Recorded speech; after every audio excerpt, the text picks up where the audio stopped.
Welcome back. You can do anything. Yep, you can do anything that you set your mind to. If you will believe in yourself, take action and make it happen. I had a beautiful 21-year-old client come in for a massage yesterday, and she had the most beautiful tattoo on her leg. It had butterflies, and it had a beautiful saying that said, "Embrace change." I love that. And I was so inspired and impressed to see a young girl who had the confidence in herself and who was excited to try new things that could open up her world to a lot of different possibilities. Today, we're going to talk about setting goals. Short-term goals, which are about 6 months to a year, and long-term goals, which are about 3 to 5 years out. I want to encourage you to aim high and strive for ambitious long-term goals because anything is possible if you are brave and you put in the work and you believe in yourself. If you shoot for the moon, you may land among the stars. I think that was Norman Vincent Peale, but it's a great saying, isn't it? Goal setting is a skill that anyone can learn. I encourage you to keep your goals to yourself until you come closer to attaining them. If you start telling family and friends, even though they are well-intentioned, they can discourage you or create fear in your mind. You can tell one very close friend if you really need a sounding board. You have to write your goals down.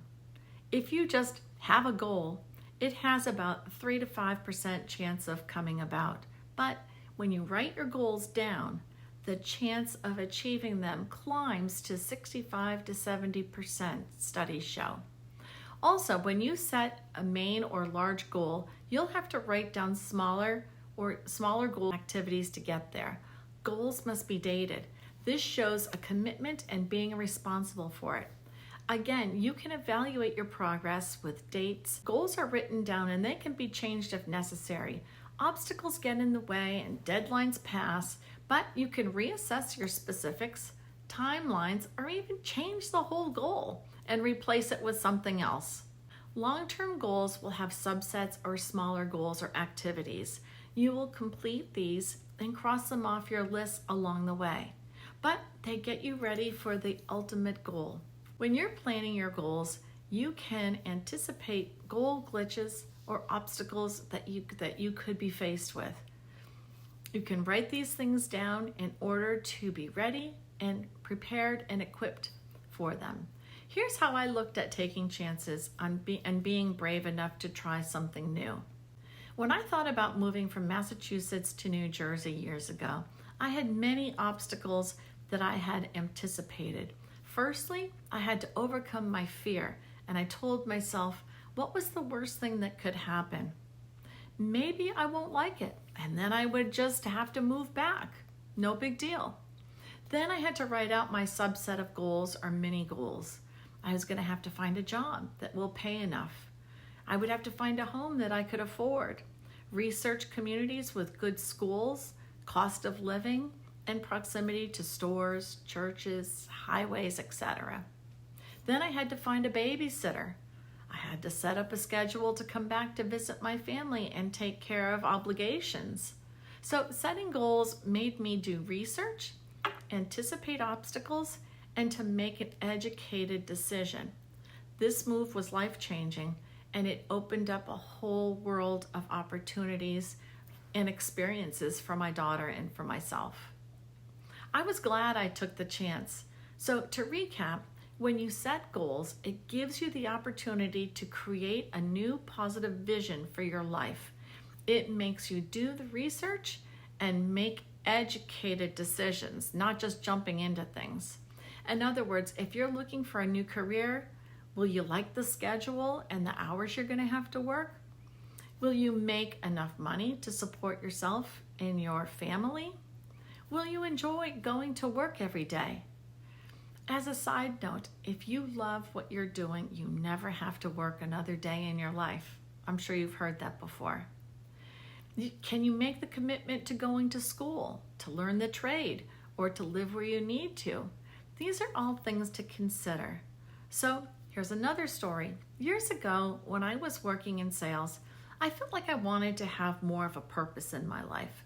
And I wanted to do something where I felt like I was actually helping people. I know it sounds kind of Pollyanna, but it was really how I felt. So I thought, what would I like to do? What do I like to do? I loved exercise. I went to the gym 5 days a week, and I was a long distance runner for many years. So I was thinking, let's see, I had to make a plan of what I would like to do down the road. So I thought, okay, I'll go back to school for personal training at night while I was working during the day. I researched and found a class that I could take at nighttime and on the weekends. That schedule would work with my work schedule. After I completed my certificate, I found a job at a local gym where I trained and grew a nice group of 30 to 50-year-old women, my dream client. We understood each other and I understood what they needed. Then they would ask me about nutrition and other wellness information.